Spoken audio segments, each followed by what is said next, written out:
Hey, everybody, welcome back to Silver and Black today from the NFL Combine. Thanks for being with me, Scott Branson, along with Mo Moten here. And we got lots to talk about. Mo, I know you've been covering the Combine from your lair, right? Correct? You're doing okay there on your own? Yeah, just keeping up with all the combine news and information coming out. Yeah, no Uh, doubt. Around the league stuff is just it's a lot going on, so Oh, yeah, gotta absolutely. stay plugged in.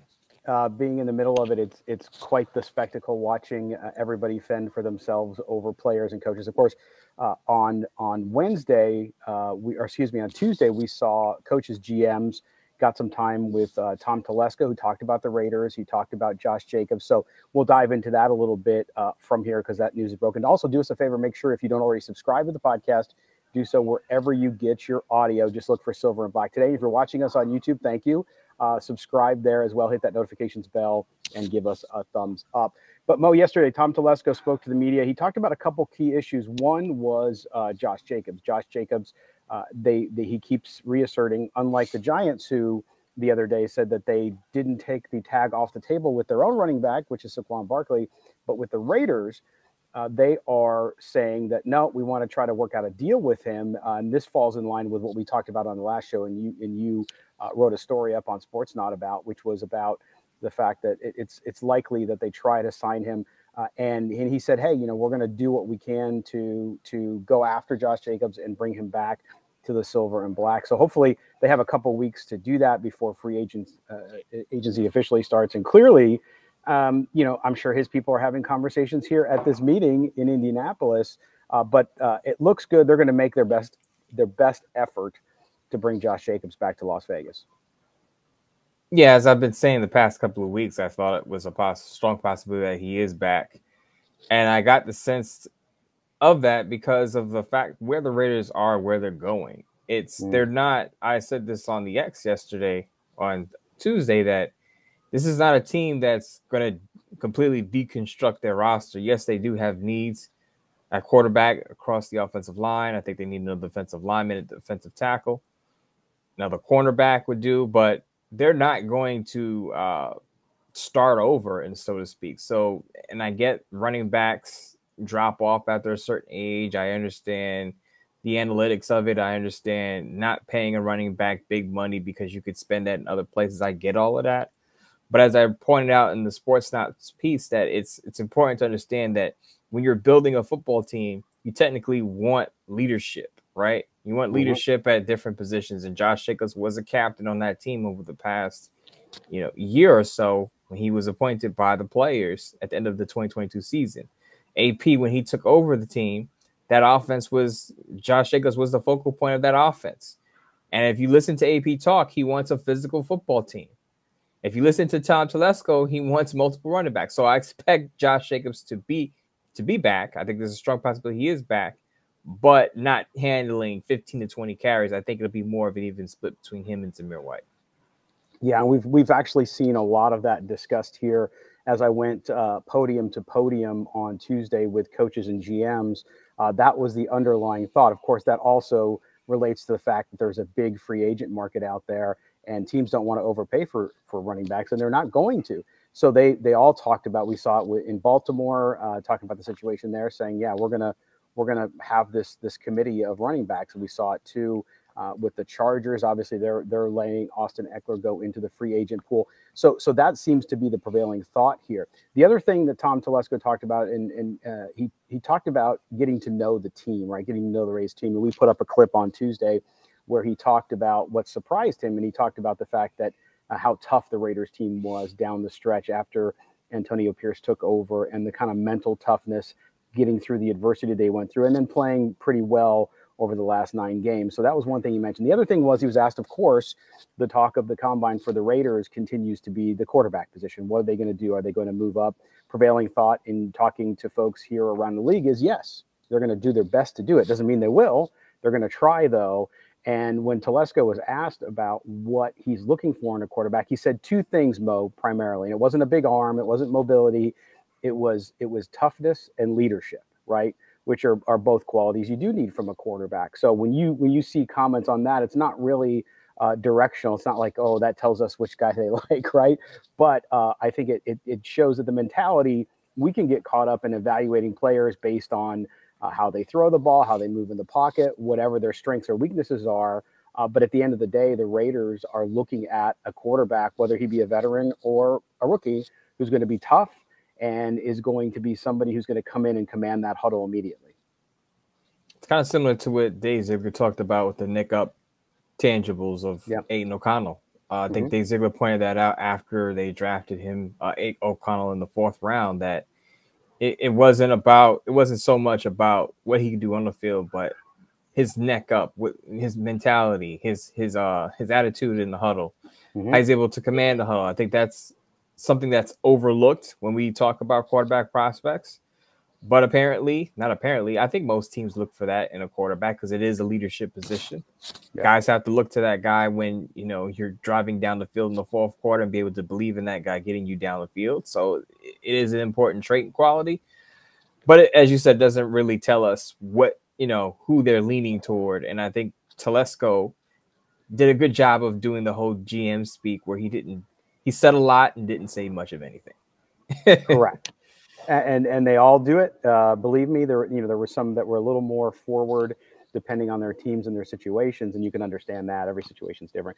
But I continue to hear the discussion here and from media from around the league that they all believe that the Raiders are making the play for Jaden Daniels based on the relationship with Antonio Pierce, and so we'll see. That means they would have to get to that 3rd spot we've talked about for a couple of weeks here, Mo, with the Patriots. So. Who knows what'll happen and if they're able to do that. But by and large, everyone, and I know not all fans agree, but everyone here agrees that the Raiders need to figure out the quarterback position. Yes, they have other needs. There's no question. And we'll talk about some of those as well. But all eyes are on that. You would expect it. We'll see who they look at. Obviously, Daniels, May, and Williams are not throwing at the combine. They're not going to work out here. They're going to have their own pro days and do that there. But what was interesting, and we talked about this before, Mo, like the combine, there's conversation around here, like how is it really, now it's a fan event. It's a lot of media. Obviously, it's like a media convention here. You get to kind of see everybody at least once a year or twice a year if you go to the Super Bowl. And the question is becoming, is this really needed anymore? And you talk to some folks from the teams and what they tell you is not really, because to them, 90% of what they already think about a player is there. And it's all based on the tape.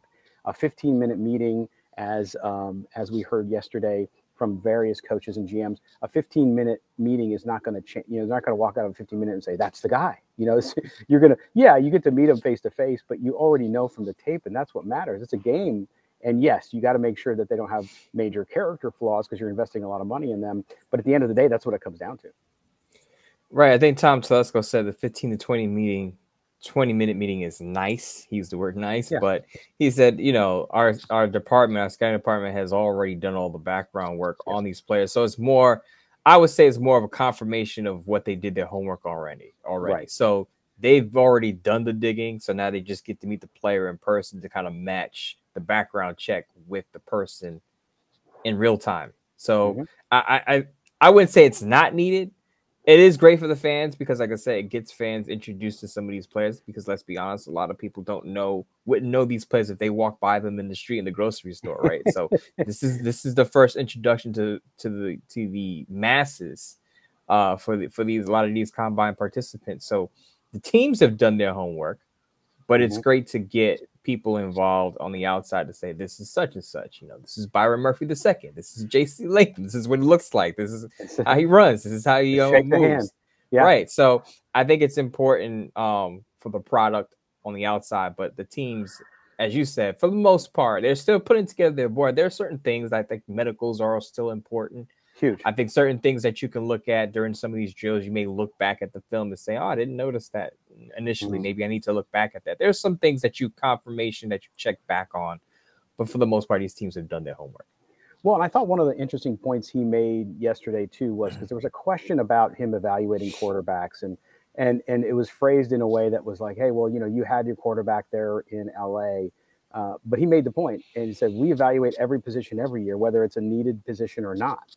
Right. So you always need to know what's going on in the league because you never know you're going to play that player. Number one. Number two, You never know when you might have an opportunity later on in their career to sign them, or you have another job. You just don't know. And I think that's important too. And we've talked about those positions of need for the Raiders. And one of the positions of needs that we've talked about that's not real high on the list, but still is there, was at linebacker. You and I have talked about that for a year.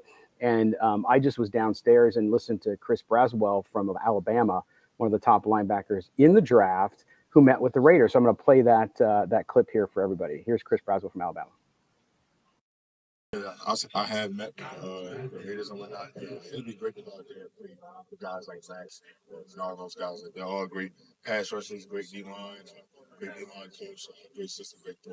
What was it like to get to meet Antonio Pierce, chop with him? It was great. He's definitely a team guy, more like player related, like related to him as a player. So I thought it was good. Well, there you go. Just a quick clip there from Braswell. Obviously, he met with the Raiders already, so that's a good sign. A heck of a player, by the way.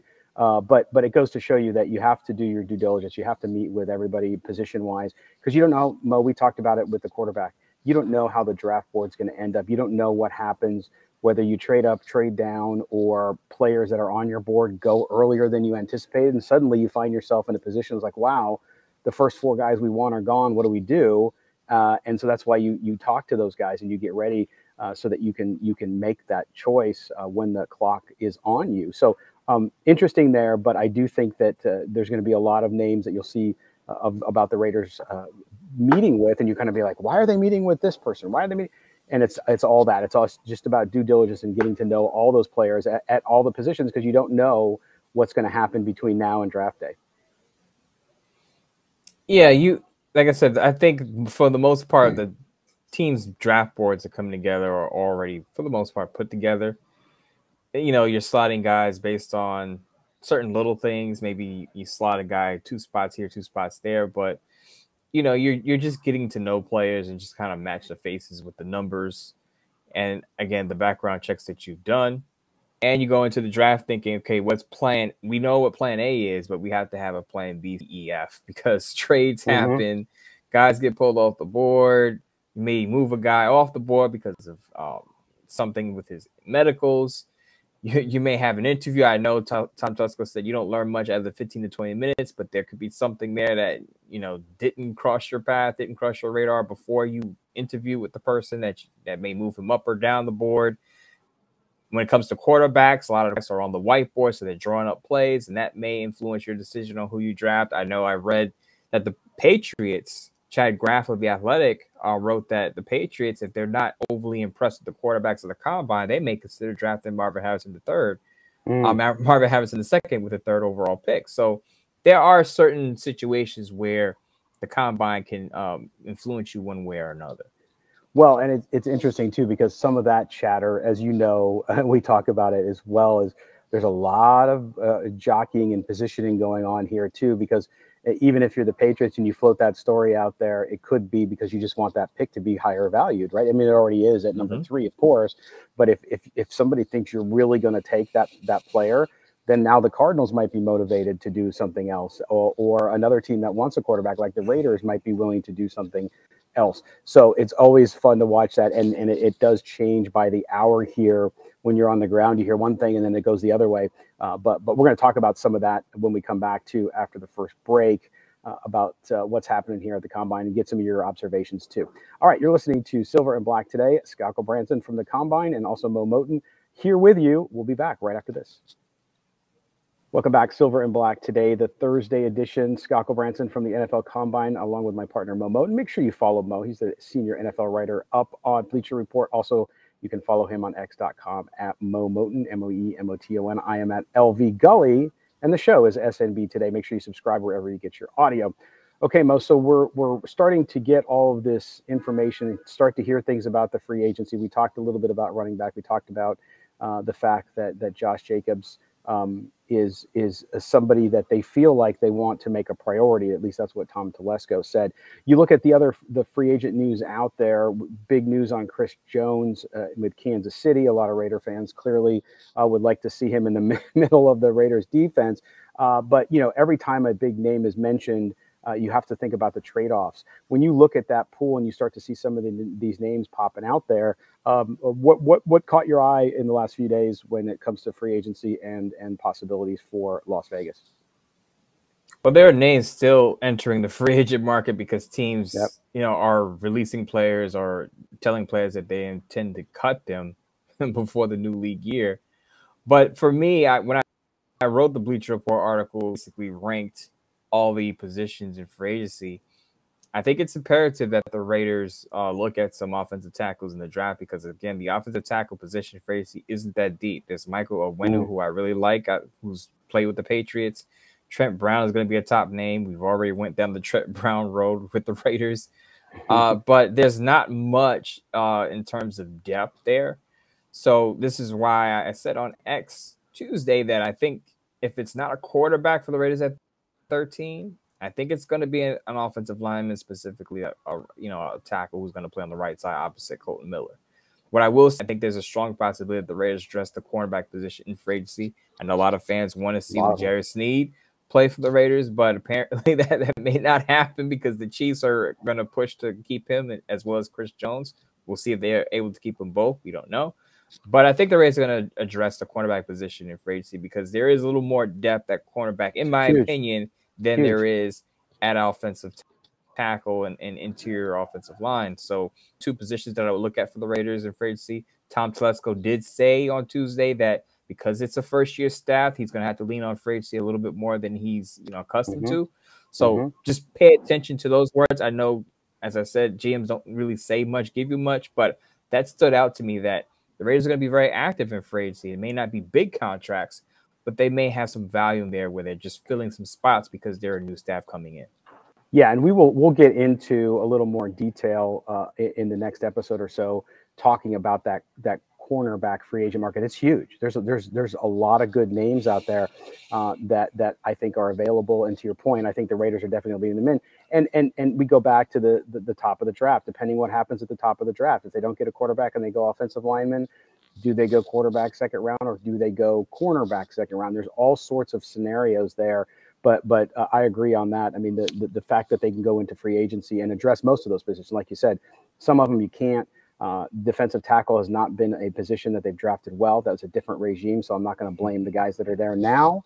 So we can't go on past performance because it wouldn't be indicative of what Tom Telesco's done. What he did in Los Angeles, you can get a little sense there, and he had some good players that he drafted, obviously, clearly in L.A., but he's always been a guy who's willing to add a player from the outside, and they'll have to do that. Also, for your buddies in New York, we heard Tom Telesco also shoot down the Davante Adams trade rumors, and they weren't even rumors; they were just wishful thinking by some New York media and some folks. Thank goodness. In the fan groups. But listen, they're not looking to trade him. If he wanted to be traded, different story. And who knows? That could happen if he's not happy with what the Raiders do in the offseason. Who knows? But I don't think so. Clearly, we know, though, from what Tom Telesco said here at the Combine, he ain't going anywhere. That was the one thing he was really direct about, right, Scott? Yes. And there's a lot of GM speak, but he clearly said, we're not interested in trading Davante Adams, and it didn't take a grand wizard to figure that out. Right. Fighting this battle with Jets fans for probably 3-4 months. Shout out to my boy. Shout out to my guy, Boy Green. He's a friend of mine. We do it in jest, but there were some Jet fans who were really believing Davante Adams is going to be in Greens next season. Yeah. And I'm like, pause, pump the brakes a bit. Let's remember that Davante Adams is one of the biggest supporters to keep Antonio Pierce. Antonio Pierce retains his job, removes the interim label. On top of that, he's a leader in the locker room. On top of that, he's still one of the best wide receivers in the league. And on top of that, I've been saying this since December. Look at Bryce Young and what's going on in Carolina. Carolina Panthers moved up for Bryce Young, but they gave up their top wide receiver to get him. And now people are thinking Bryce Young is a bust. But what did he have around him? His best wide receiver was 33-year-old Adam Thielen. You don't want to go down that route with a rookie quarterback. You want to have a go-to pass catcher if you're going to have a rookie quarterback or even just an inexperienced quarterback under center. You want to have your best playmaker there. And I think I've been shooting down these rumors. I know I can't do it officially because I'm not part of the Raiders, but I've been saying all along it never made any sense for the Raiders Davante Adams. And I'm glad Tom Telesco finally came out and said, we're not trading Davante Adams, which I was like, duh, why would they? It doesn't make sense. Well, Mo, in addition to his obvious talent and what he means to the Raiders offense from that perspective, remember too, they're uncertain about Josh Jacobs. If he comes back, great. If he doesn't, fine, whatever. But Devontae Adams is also a huge leader. He is, especially if Jacobs was gone, they're both good leaders in the locker room. But if you lose one of them and then you go out and get a young quarterback, and even if Aiden O'Connell won the job, he's still young, and so you need that veteran leadership in that offensive locker room and in that huddle. And that's what Devontae Adams brings to. I think that's what people forget. I mean, ESPN even did a mock draft where they had him trading and then the Raiders drafting Marvin Harrison Jr. I'm like, what? That doesn't make any sense whatsoever, just because of money. And it's like, clearly you're not watching and seeing what the salary cap situation is for the Raiders, recently helped by Jimmy Garoppolo's desire to take the wrong meds. So I think that you look at that situation and you say, okay, we can put this one to bed and not worry about it. We've heard it the last 2 years. And of course, Devontae last year was a little more vocal about some of the things he wasn't necessarily excited about. That was a different coach, different GM. It seems like he's in a really good place now. Right, and I think that's part of it is the people who were projecting Devontae Adams to be traded on the outside, as far as like media outlets. I don't think they were following the Raiders very closely or what Devontae Adams, his mood has been since Antonio Pierce took over. Now, if Daniels was still the head coach, I would say, yeah, there's a possibility Devontae Adams could be traded because he may not be happy. Yeah. But once the Raiders hired Antonio Pierce, brought in Luke Getsy, who worked with Devontae Adams in Green Bay, I felt like it was not a foregone conclusion, but I think it was more likely that there's no way they trade him and get rid of a big portion of their leadership, their best wide receiver. And oh, by the way, it's not really financially advantageous for the Raiders to trade Devontae Adams right now because there would be a significant amount of dead cap money that they would have to hold on to. Exactly. So we'll see how that all nets out as far as if it quiets down now. Although the Raiders making news again, primarily because there are some outlets who are not very positive about the Raiders, whether it's the coaching situation, whether it's the player situation, whether it's where they sit in the draft. I think that people know that Raiders content gets people fired up. So for all of you out there, Raider Nation, you're responding to it, and so they keep doing it. And we're seeing that too. And of course, look, I look at it from this perspective. The Raiders are a really intriguing team because they seem to be close to that playoff push that they could get in the playoffs. They won 8 games last year after a horrific start. So you look at that and you say, okay, there's something to like there. But then again, the big question mark at quarterback, that's a tough one. I think people are looking at that, and until they see an answer, it's going to be hard to see some more, I think, positivity come out of the folks that report on the league until they see what the Raiders are doing and see what Tom Telesco does, right? You got to free agencies come in the next couple of weeks. So all these moves, then you'll get a better sense for where things are going. And I think people will do. Not that it matters all that much, but I explain that more so people understand why there's negativity because of obviously the history. So Tom Telesco was very complimentary of Aiden O'Connell, praised him for taking over and basically leading an offense with a new offensive play caller after a coach in the middle of the season. Played well in the last leg of the year, was part of that blowout against Tom Telesco's former Chargers team. And so he had a front row seat, or he was able to see how well Aiden O'Connell was able to recover and finish the season strong. So he's very, he praised him, but you could kind of tell that the Raiders know that they still need, at the very least, Aiden O'Connell needs viable competition for that starting job. They're not going to hand the starting job to Aiden O'Connell. They have to find some answers or some possible other solutions at the quarterback position. And that goes to your point that why people are still skeptical about whether the Raiders can take the jump, because it is a quarterback league. You can have a great offensive line, you can have this all-star this Pro Bowl running back, this all-pro wide receiver, but if your quarterback cannot consistently get your football team down the field, you're gonna for the most part you'd be stuck in mediocrity. And I'm not saying that's Aiden O'Connell, but you have to have multiple options just to challenge him to make sure that there's some growth in the offseason for him. Correct. And I think that you look at it, and I know some people on our chat board have been sort of like, well, why are you guys so against Aiden O'Connell? It's not we're against Aiden O'Connell. Aiden O'Connell's a good kid. He's a good backup quarterback. But I think talking to people here who are in scouting, talking to people who cover the league, who have much more football background than I do, all have the same view. That does not mean that you have to like it, but I think they understand the limitations. It's not that he's not a good kid, good quarterback. It's just he has his limitations, and that will limit your team. If you had the offensive line from the New England Patriots during their reign, okay, then maybe you get a little, but even then the league has changed so much. You still got to win from the pocket, Mo, but you have to be able to move and create from the pocket too. And if the Raiders can't do that, it doesn't matter who's at wide receiver. It doesn't matter who's at running back. If you can't do that, and again, I'm getting in discussions with people and they're saying, well, we don't necessarily have to get a quarterback in the first round. And I said, well, if you look at the playoffs this year, the NFL playoffs, all but one of those quarterbacks was taken in the first round. We hear a lot about how, well, it's never a guarantee. 60% of them don't make it, or 60% make it, 40 don't. But I look at the playoffs this year, and all but one of them was a first-round draft pick. I'm not saying in the top three, like Mahomes was a number 10 pick, but they're all first-round quarterbacks. The NFL knows, and being around the folks here from teams around the league, everybody says the same thing. So whether you agree or not, that's the prevailing thought. Well, Scott, what is the hit rate on quarterbacks in the second round? It's not as good as hit rates in the quarterbacks in the first round. So if you're bristling over, well, quarterbacks, this percentage don't make it when you trade up or when you draft them in the first round or the top 10, what is the hit rate of quarterbacks drafted in the second round that lead their team to the playoffs? I mean, you can mention Jalen Hurts.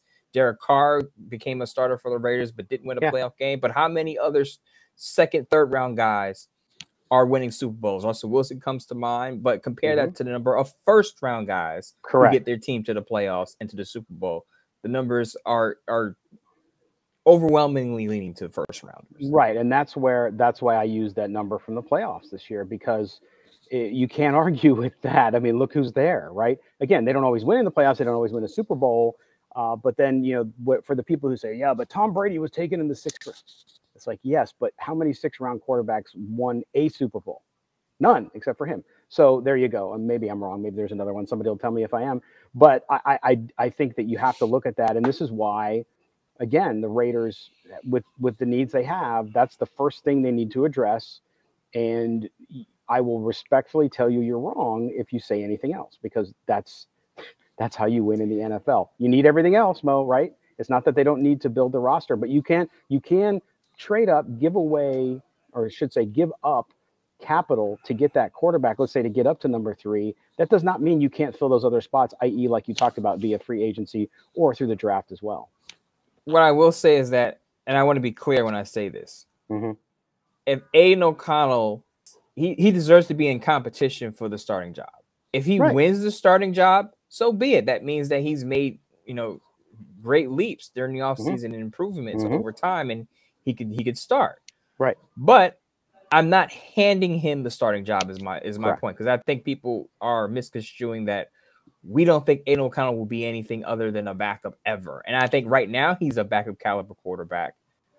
But he hasn't done enough to prove that he's a surefire starter franchise guy yet. And until you find that franchise guy, you bring in competition to have the best quarterback win the job and start week 1 of the season.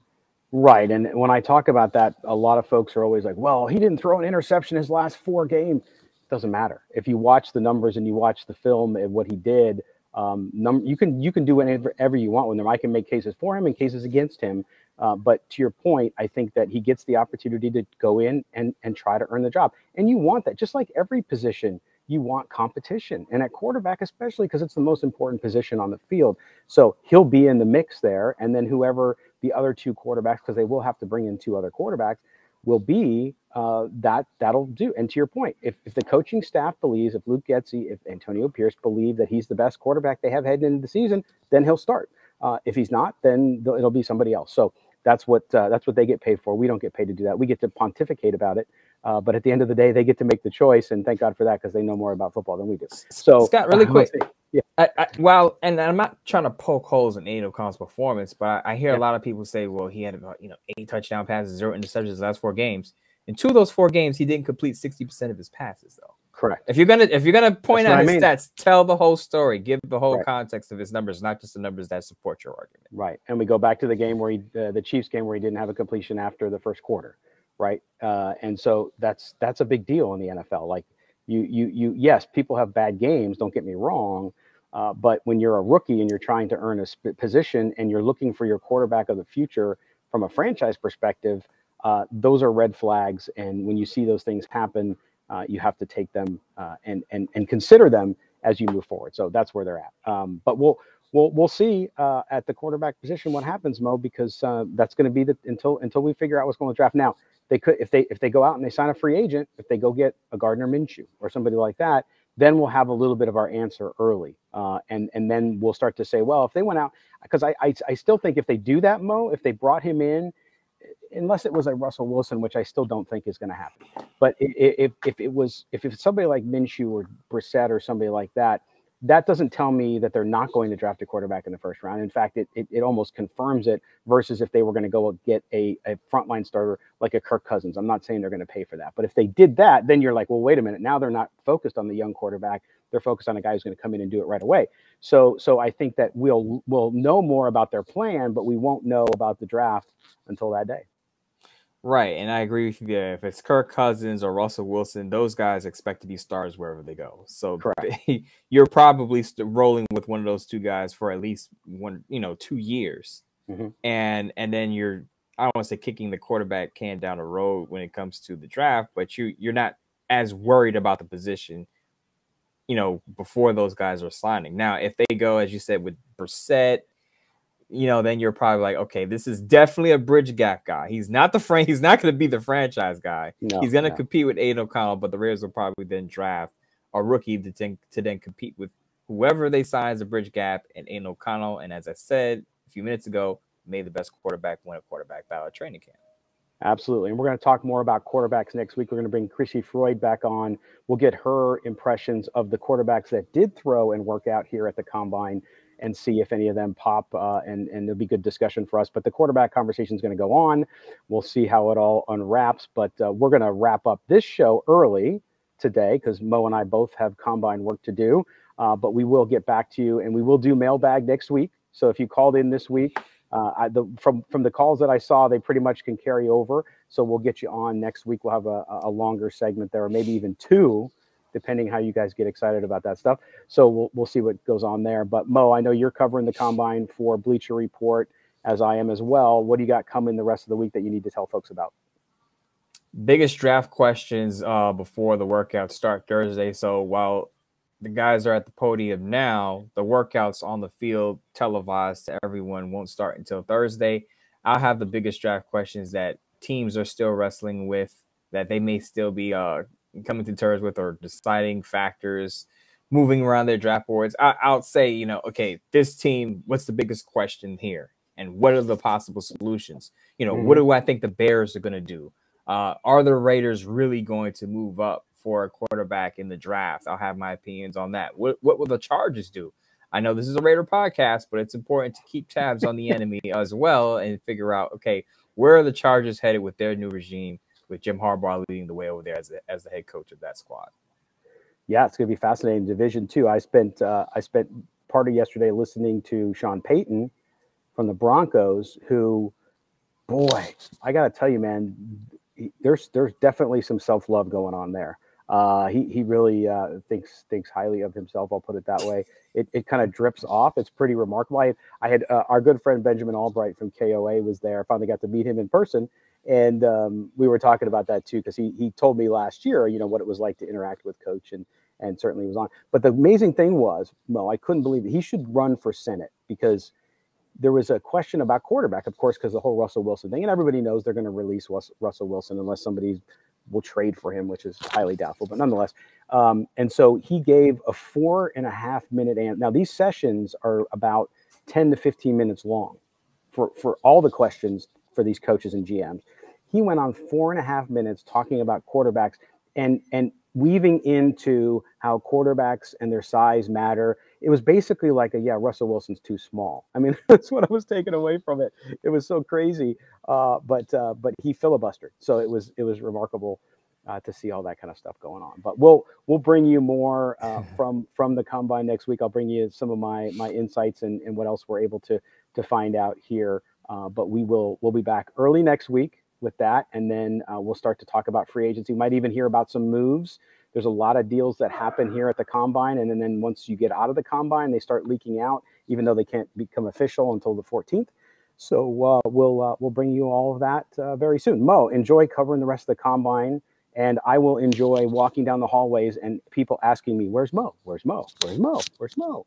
the modern version of Where's Waldo now all of a sudden. Yes. Give everyone my best wishes and hellos to the people that you bump into. Who you might see there at the combine. I'm sure you've told me on text how many people you run into already. Yeah. So again, a lot of people looking for me out there. Never know when you might bump into me. I will say that, but I am not at the combine. I know, and I told our friend Q Myers, I said, if Mo would only had been here, we could walk around as the Raider Oreo, like you on one side, him on the other side. Oh my goodness! And me in the middle. I mean, hey, I try to keep it light. A lot of serious business going on here with this football. Scott, right, I have a friend. Yeah. By the way, Scott, I have a friend in Indiana who says if you are interested in donating blood, stop by the blood drive out there and donate blood because people need it. I was told to give that message. Blood drive. Okay, so your friend in Indianapolis, where is the blood drive? Is it near where I'm at? Like I can go give my blood? I have to find out where she is right now, but she, different every day. She's in a different area. Okay. In Indiana, and I think she was not far from you on Tuesday, so she was like, "Tell them to come by and donate some blood. We need some." As long as she gives me a glass of orange juice and a cookie, I'll do it. I'll do it.